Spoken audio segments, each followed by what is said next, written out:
Hi viewers, welcome to our channel. ప్రస్తుతం మనతో పాటు దాము బాలాజీ గారు సీనియర్ జర్నలిస్ట్ ఉన్నారు. వారితో ఒకసారి మాట్లాడదాం. సార్ నమస్కారం. సార్ నమస్తే. సార్ కర్ణాటకలో తెలుగు సినిమాలకు అవమానం జరుగుతుందని అంటున్నారు సార్.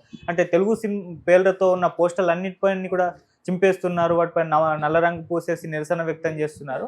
అసలు ఎందుకు ఈ విధంగా వాళ్ళు చేస్తున్నారు, మరి దీన్ని ఏ విధంగా చూడొచ్చు అంటారు సార్? మీరేం చెప్తారు? ఇది కొత్త విషయం అయితే కాదు. అంటే ఈ మధ్య తెలుగు పోస్టులు చించేస్తున్నారు కాబట్టి మనం మాట్లాడతాం, కానీ వాళ్ళు ఎప్పటి నుంచో హిందీ పోస్టులు చించేసినారు, గతంలో తమిళ పోస్టులు చించేశారు. ఇవి ఎప్పటి నుంచో జరుగుతుంది. ఎందుకంటే కర్ణాటకలో బెంగళూరులో నేను 1997 నుంచి ఒక 3 ఏళ్ళు ఉన్నాను, 2010 నుంచి ఒక 3 ఏళ్ళు ఉన్నాను. మొత్తం 6 ఏళ్ళు నేను బెంగళూరులో ఉన్నాను. నాకు కన్నడ బాగా వచ్చు, చదవడం రాయడం అంతా కూడా ట్రాన్స్లేట్ కూడా చేశాను నేను. కాబట్టి నేను చూశాను ప్రత్యక్షంగా కూడా. అక్కడ ఏంటంటే కర్ణాటక రక్షణ వేదిక అనేది వెరీ పాపులర్ అనమాట. దాదాపు 12,000 బ్రాంచీలు ఎంతో ఉన్నాయి 30 జిల్లాల్లో. దాదాపు 60 లక్షల మంది సభ్యులు ఉండేవాళ్ళు. అది కూడా ఈ మధ్య చీలింది. ఒకటి నారాయణ గౌడ ఫ్యాక్షను అట్లాగా చీలిందనమాట. సో ప్రధానంగా వాళ్ళు ఈ కన్నడ పరిరక్షణ ఉద్యమం అనేది చేస్తుంటారు. బేసిక్గా ఏంటంటే బెంగళూరు కావచ్చు, లేకపోతే కర్ణాటకలో కన్నడ భాష, సంస్కృతి వీటి మీద వేరే భాషల పెత్తనం అనేది బలంగా ఉంది అక్కడ. ఫర్ ఎగ్జాంపుల్ బెంగళూరులో నాన్ కన్నడిగా పాపులేషనే ఎక్కువ ఉంటుంది. సినిమాలు కూడా నాన్ కన్నడ సినిమాలే ఎక్కువ రిలీజ్ అవుతుంటాయి అక్కడ ఆయా లాంగ్వేజ్లో. అందువల్ల వాళ్ళు ఏంటంటే ప్రొటెక్షనిజం, కన్నడాన్ని కాపాడాలి అన్న ఇది అక్కడ బలంగా ఉంటుంది. అందుకనే సందుకు వీధి వీధికి కన్నడ యువకుల సంఘ బోర్డులు దర్శనమిస్తుంటాయి మనకి ఇక్కడ తెలుగు యువకుల సంఘం బోర్డు ఎక్కడ కనబడదు కదా, కానీ అక్కడ కన్నడ యువకుల సంఘ అనేది బోర్డు ఉంటుంది.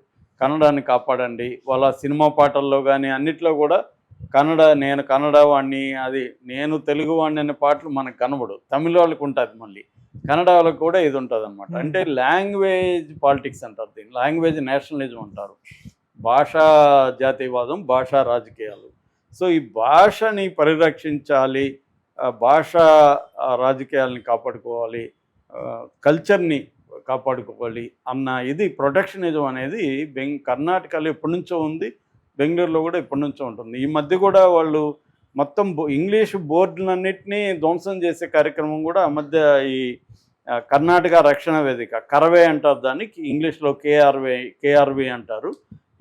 ఈ కర్ణాటక రక్షణ వేదిక వాళ్ళు మొత్తం ఇంగ్లీష్లో ఉండే బోర్డులన్నింటినీ కూడా కొట్టేశారు. అంటే కన్నడలో మీరు బోర్డులు ఎందుకు పెట్టట్లేదని.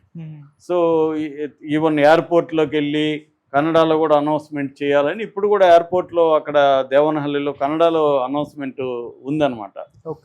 మనకి తెలుగులో ఎయిర్పోర్ట్లలో పెద్దగా ఉండదు. సో అట్లాగా ఎక్కడెక్కడ కన్నడ లేదో అక్కడంతా కన్నడ చేయాలనేది ఒకటి. అట్లాగే యాంటీ హిందీ మూవ్మెంట్ కూడా అక్కడ బలంగా ఉంది.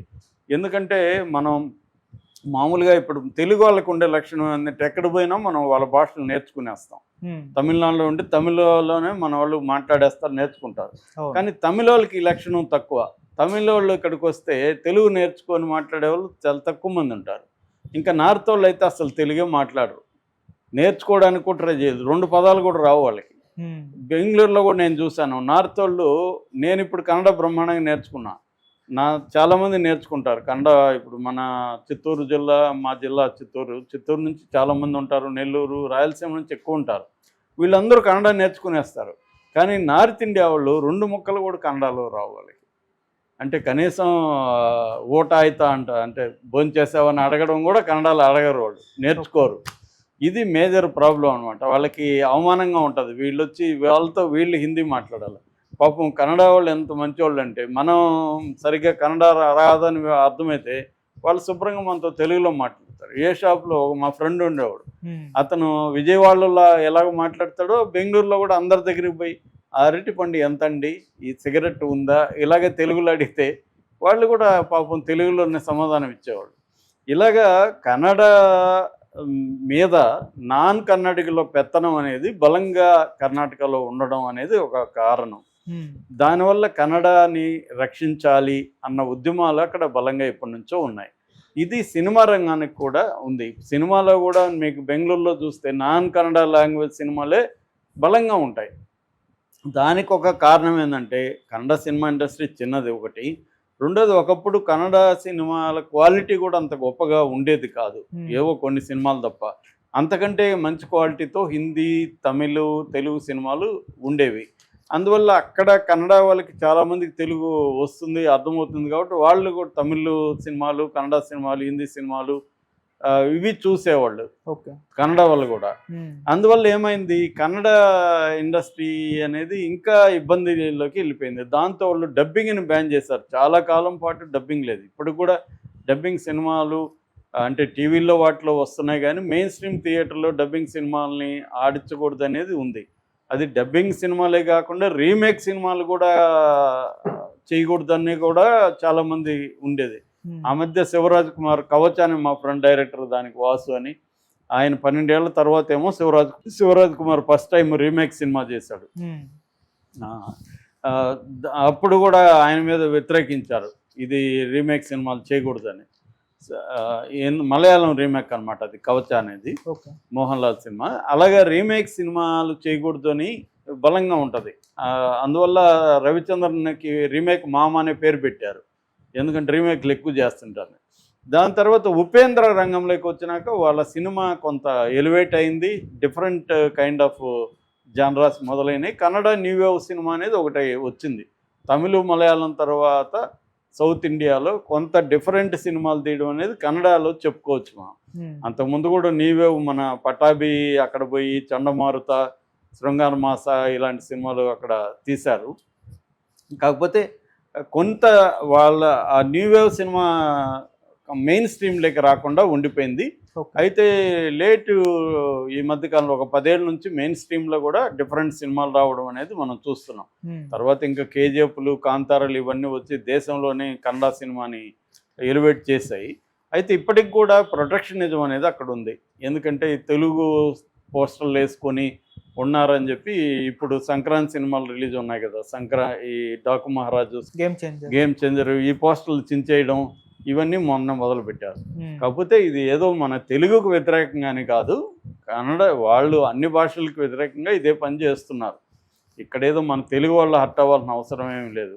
మన తెలుగుకి ఏదో అన్యాయం జరిగిపోతున్నట్టు మన మీడియా చెప్తుంది, కానీ ఇక్కడ తెలుగుకి ఏం అన్యాయం జరగలేదు. వాళ్ళని మనం అర్థం చేసుకోవాలి, వాళ్ళ ప్రొటెక్షనిజాన్ని మనం అర్థం చేసుకోవాలి. ఇప్పుడు ఎందుకు ప్రొటెక్షనిజం ఉంటుంది, వాళ్ళ ఉనికికే ప్రమాదం వచ్చినప్పుడు వాళ్ళు ప్రొటెక్షనిజం అని ఉంటుంది. ఇప్పుడు ఎందుకు ట్రంప్ విదేశీ వస్తువుల ఇంపోర్ట్ల మీద నేను ట్యాక్స్లు వేస్తానని చెప్తున్నాడు, అక్కడ అమెరికాలో ఉండే మ్యానుఫ్యాక్చరింగ్ సెక్టర్ ఇబ్బంది పడుతుంది, అది రూయిన్ అయిపోతుంది అని చెప్పి ఆయన ప్రధానంగా చైనా గూడ్స్ ఎక్కువ ఉన్నాయి కాబట్టి చైనా వాళ్ళ మీద 100%, ఇటు మెక్సికో సరుకుల మీద 100%, మిగతా వాటి మీద 20%, అలాగే నేను ట్యాక్స్లు ఇంపోజ్ చేస్తానని అంటున్నాడు.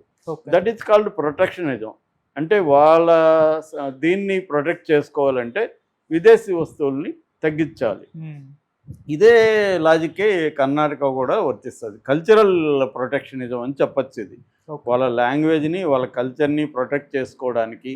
రెండోది, నువ్వు బెంగళూరులో వచ్చేసి, కర్ణాటకలో వచ్చేసి హిందీ ఇంపోజిషను, హిందీలోనే బోర్డులు ఉంటాయి, ఇంగ్లీష్లోనే బోర్డులు ఉంటాయి, కన్నడలో ఉండకపోతే ఎలాగా అన్నది వాళ్ళకి ఇది. వాళ్ళేమో ఇంగ్లీష్కి వ్యతిరేకం కాదు, కానీ వాళ్ళ లాంగ్వేజ్ని పరిరక్షించాలి, వాళ్ళ సంస్కృతిని పరిరక్షించాలి, అక్కడ స్థానికులకు ఉద్యోగాలు ఇవ్వాలి. ఇలాంటి అనేక డిమాండ్లతో నేను చెప్పిన కర్ణాటక రక్షణ వేదిక లాంటి అనేక సంస్థలు, ఇది పెద్ద సంస్థ, ఇలాంటివి చాలా ఉన్నాయి కన్నడ ప్రొటెక్షన్ కోసం ఏర్పడిన సంస్థలు. వీళ్ళు అక్కడ అనేక సంవత్సరాల నుంచి, ఇప్పుడు కన్నడ రక్షణ వేదిక